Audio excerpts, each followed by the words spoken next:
Is it on? Okay. Yep. Good evening, Commissioners. I'm Steve Yalbroff. I live in the city of Woodinville.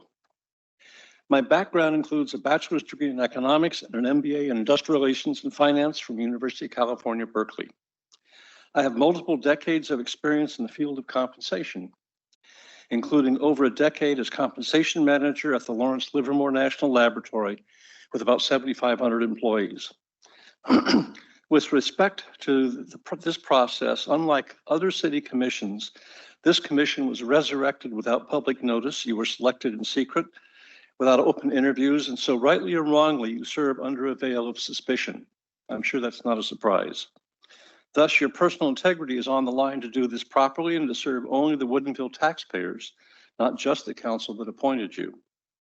I believe Blaine Fritz is a very good finance professional, but he's not a compensation expert.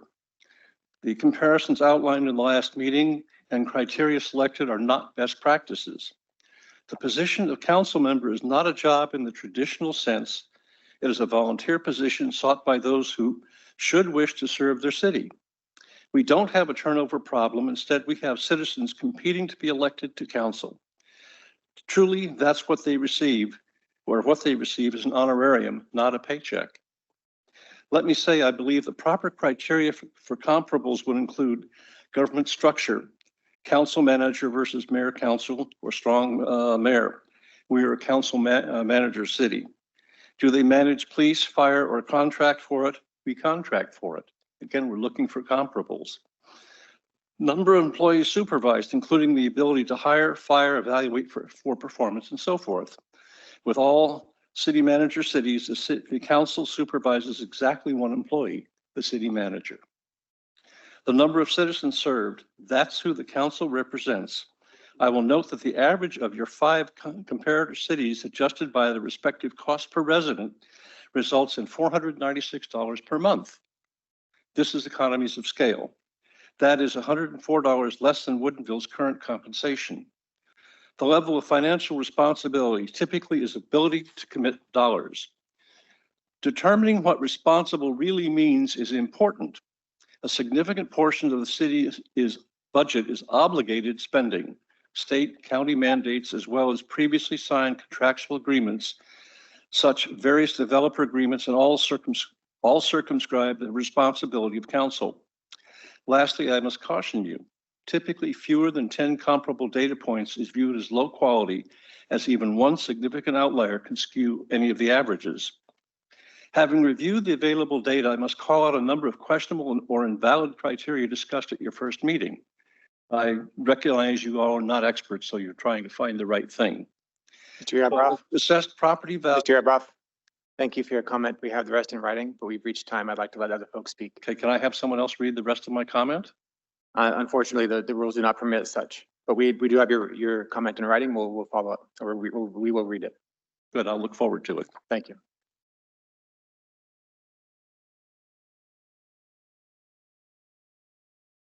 Next, I'd like to welcome Jeffrey Lyon. Hi, I'm Jeff Lyon. I'm a resident of the city of Woodinville. I think Steve did an excellent job kind of setting the stage in terms of why many of us are concerned about the setting that we find ourselves in today. This salary commission was a surprise to, I think, probably all of us who, it's the very first session of the year, right after city council elections, this surprise action item comes up to elect this salary commission. In my opinion, it is implied that you were supposed to give this city council a raise. The discussion that was had, I forget exactly when the last meeting was, but the meeting when you were seated, in my opinion, implied that, okay, we're looking at CPI, we're looking at all the comparables, and the discussion was really kind of pointed in this direction of give the city council a raise. In my opinion, this is community service. Several cities actually are not paid, and that's my opinion of what the city council position should be. Now, I believe the current salary for the Woodinville City Council is $7,200 a year. The concern that I have with this isn't that exact or that discrete dollar amount. My concern is the fact that these circumstances, the fact that this commission was seated, most people don't know this is happening. The few times I checked the website, today's meeting was not on the city website. You saw city council, you saw planning commission, you saw open spaces commission. This meeting was not listed. So it's a really bad look to start with. But what I'd like to do is just share some data points. These cities, Algona, Black Diamond, North Bend, Duval, Enumclaw, Newcastle, Mercer Island, every one of those cities is paid less than the Woodinville City Council on an absolute basis. Clyde Hill, Normandy Park, Des Moines are paid zero, is strictly community service. Maple Valley, SeaTac, Issaquah, Bothell, Burien, Shoreline, Sammamish, Redmond, Kirkland, Federal Way, Renton, Kent, Seattle, Lake Forest Park, Covington, SeaTac, Maple Valley, Bellevue. All of these cities are paid less than the Woodinville City Council on either an assessed value basis or a per capita basis. I started off by saying it's implied that you're supposed to give a raise. I'd like you to think about your position here differently. The salary should be reduced. Now, I don't want to impact anybody who's currently sitting on the council who may rely on that salary. If it were up to me and strictly up to me, and it would people in my position, I would say it's zero. But what I'd like you to do actually is send a message, reduce their compensation by $1 per year. Thank you.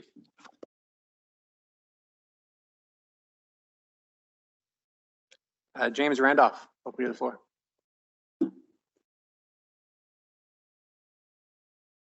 Good evening, I'm James Randolph. I am a resident of Woodinville, and I am one of the people that actually brought this to the council to actually bring about a new commission to determine this.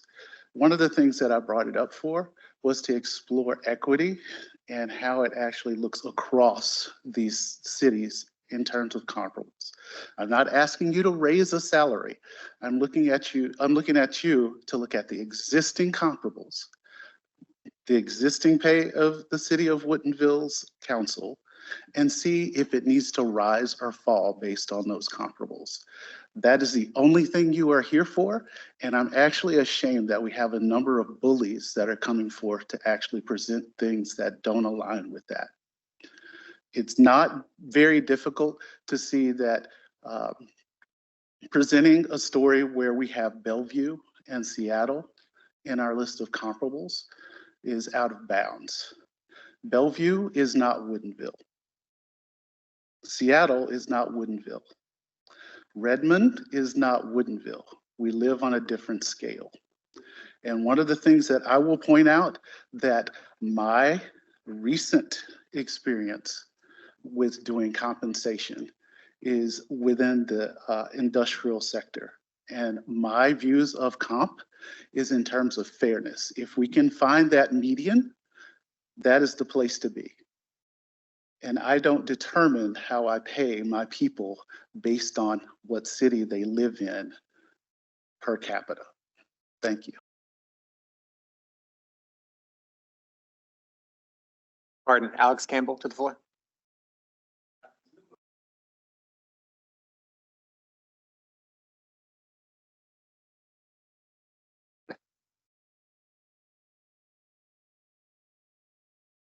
Sir.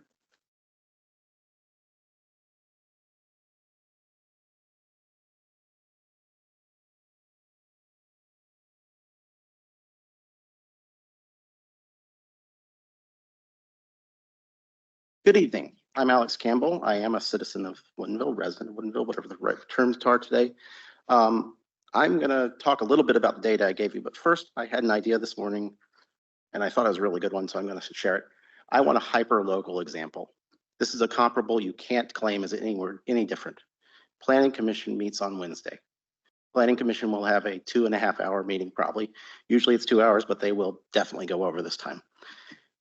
They deep dive into the code. This particular meeting will be a joy to sit through. It'll be about sign code. They do that once a month, so half as often as council. They also are taking public comment and a public hearing on the Wednesday meeting, just like council does. I would suggest you pay the council exactly twice as much as Planning Commission. Going to a little bit broader view, the data I gave you, I have collected effectively every city in King County. I did trim those below 3,000 citizens because they were some really strange numbers. And then I trimmed any that sat into Pierce County because I could not get an assessed value in Pierce County. So just that's full disclosure, that's why this is this list. But it is every city in King County. And I do have other data, but this is the one that lines it up nicely. Please take a look. Jeff Lyons already stole a lot of my numbers, so I'll skip the first page. The second page covers the CPI discussion we had earlier, or was brought up at the last meeting. CPI, as you might know, is basically an inflation index. Somebody proposed we take the 2000 salary that was assigned and extended. Unfortunately, that's right after the council gave themselves a huge 150% raise. So starting at a high point goes higher. I don't even know if the original 1997 salary was reasonable. $400 a month might have been enough to pay for your full apartment rent. One council member 2 years ago made a comment to that effect. But I actually have a public records request to King County Archives to pull for me, again, every city council member pay from the 1990s. Should have that in another week or so. The council salary itself, I did give you the per capita graph. I think it's highly valuable. The assessed value, I gave you the graph. But let me just talk a little bit about process. You can slow down. You exist as long as a commission, as long as you take to set this number. And if this is truly about the next council and not a payoff for the current council, take 18 months. Do it. I challenge you. Show that you're not beholden to the people who appointed you. And that's not bullying, that's a fact. Thanks for your comment, Mr. Campbell. Next, I'd like to call Shangwen Liang to the floor. Yes, thank you, commissioners. Yeah, my name is Shangwen Liang, and I do live within the Woodinville city limits. I was actually looking at this, the handout of flyers from, the meeting table over there. I mean, I was just thinking about it. I think there's a lot of interesting things coming out of my mind, First thing out of my mind is that, the council member compensation, right? So they should be based on the relevant factors, such as the city's governance model, Woodinville is, city manager kind of a model, right? And the scope of services it provides, and also the size of the population it serves, and the number of employees, maybe, the council oversees, and also the financial responsibilities of the council, right? So I think this approach will basically ensures that the compensation really reflects the role's demands, rather than some, ludicrous criteria factors like external factors, things like property values, inflation rates, CPI, whatever it is, or personal financial situations of certain, council members, right? So those things are not relevant to the determination of the compensation of the council members. And more importantly, I think some of those other commenters actually mentioned that, maintaining this current honorary system for council positions helps to prioritize, community service over personal gain, right? This is actually a very good system to prevent people to, using this role as a stepping stone to seek a full-time political career and to enrich themselves, and for the wrong reasons, right? I think that's a good system. And there's no pressing need to change that from what I see, right? Last but not least, I think the previous commenters also mentioned that the current pay, actually, if you look at the comparables of Woodinville, like Kenmore and other cities, similar sized cities, we are on par or exceeding their levels of payment already. So there's no reason to increase the council member pays. Thank you for your consideration. Appreciate it. Thanks for your comments.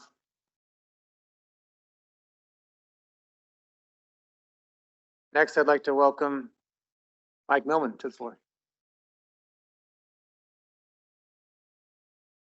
Hello and welcome. And I just wanted to start. My name is Mike Millman. I've lived in Woodinville for 32 years.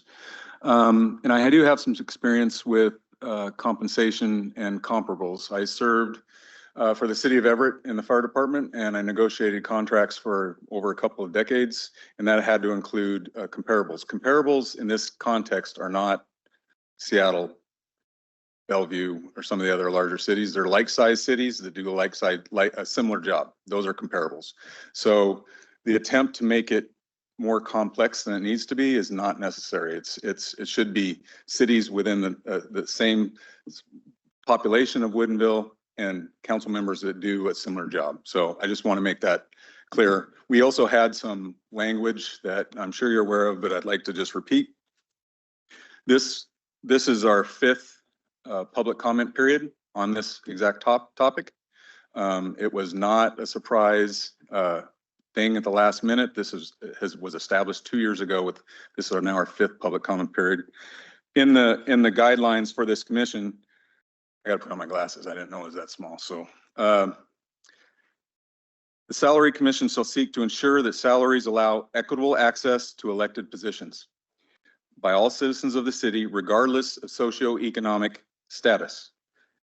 That means that every citizen here should have equal access to being able to represent our city, while avoiding salaries disproportionate to the functions of council members and the mayor or excessive in light of the city's size and budget. That was the directions that we were given when we formed this commission. And I think has guardrails that should guide you going forward. And I think they're more appropriate. We have two ways of addressing compensation. This has not been addressed depending on what year you're talking about. It started in 97. Somebody just said it was changed in 2000. I'll take their word for it, but it's either 24 or 27 years since it's been looked at. We have two ways of addressing that. We can vote ourselves a pay raise, which council declined to do, and which I supported. I just fundamentally opposed just voting ourselves a pay raise. The other is forming a committee like yourself of citizens, volunteers to look at compensation and slot us where you feel is appropriate. And that may be more, maybe less, and maybe the same. And all of them are okay. And I want to go back when this was last, just to highlight how long it's been. Bill Clinton was president. Microsoft had just bailed out Apple. The internet was in its infancy. Amazon went public in 97 at $18 a share. Blackberries hadn't even hit the market. Flip phones were popular at the time. They cost $900. So this has not been addressed in a long period of time. And again, I want to thank you for stepping up, and I appreciate your service to the city. Thank you. Thank you for your comment. Next, I'd like to welcome Rachel Campbell to the floor.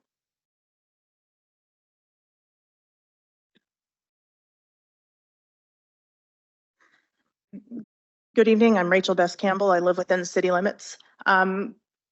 I wanted to caution you in terms of going too quickly. I did a deep dive into what other salary commissions have done in the region. And to me, it seems the tale of two cities. The city of Bothell, at the same day that the Woodinville City Council put a surprise agenda item on to start the salary commission again, they took a vote as a council to start a salary commission, but first hire on a salary compensation expert to provide you with the data so that their salary commission wouldn't have to create out of whole cloth and come up with criteria of its own. Their RFP will come due, I believe, in April. They know that it's going to be a multi-month process, and they're fine with waiting. I say, why don't we have the same opportunity for you? I think more data from a compensation expert is preferable than something that goes through in 2 meetings. I have not seen any city that has pushed through a salary raise or decrease in 2 meetings. I have seen 3 meetings in a salary compensation commission that has been in existence before, but I have not seen the speed of this one. I would like to correct a misstatement earlier. This has not come in front of the people 5 times. 5 times in 2 years, it was added as a last-minute agenda item at the January meeting. It was not given public notice to the public. There was no opportunity for them to speak to it. Unfortunately, this puts you in a position that council itself should have been in, which is under the microscope. So I would recommend you ask for more data, more information, so that any decision that you make comes from you, that you have the data that you need from experts who understand the field of compensation. It seems only fair. I've been asking for our city to do something similar for staff. Council is not an expert on salary. We don't expect our commissioners to be either. I think that if we're going to do it, we should do it right, not fast. Thank you. Thank you for your comment. Finally, I'd like to welcome Al Taylor to the stage. Okay, Al Taylor, resident of Woodinville for over 25 years. I volunteer with Emergency and Safety Commission. I think somebody else was on that. Also with the Planning Commission, and then decided to run for office. And I've been around the city for a long time. So this is my third term as city council member. I've never felt that the compensation was something that was that important. It's more community service. I know other council members I've served with in the past have donated their money to charity and to different groups. So it's not necessary. I think people that want to do it will do it regardless. However, I do want to point out the statement I heard was equity and inclusion to get people into office. Let me point out that if you were to raise the salary by a fair amount, you're actually closing the door and preventing people from entering the race. Because what's happening, what I've noticed, my first race, I think I spent $3,500 total when the limit was 5,000. Now the limit, I think, for some of these is 7,500 plus. And last election, I think I spent about $150. So what's going to happen is you're going to build up a strong council with a lot of money, and they'll have big campaign war chests, and they'll use that against all the challengers. Right now, we don't have a problem with challengers coming in, but if you're looking at inclusion and equity, what you're doing is you're making a very strong position council and trying to allow a regular neighbor to step forward and want to be part of this process. So I don't see the need in raising the bar. Another thing I will tell you is if you raise that, you're also raising the entry fee into the county to actually file for office. So, as the money goes up, the filing fee goes up as well. So, yeah, your entrance fees are going to be much higher. It's going to be tougher. Probably the best way I see is to get involved in the commissions and build up a rapport with the community and come up that way. So that's it. Thank you. Fair comment.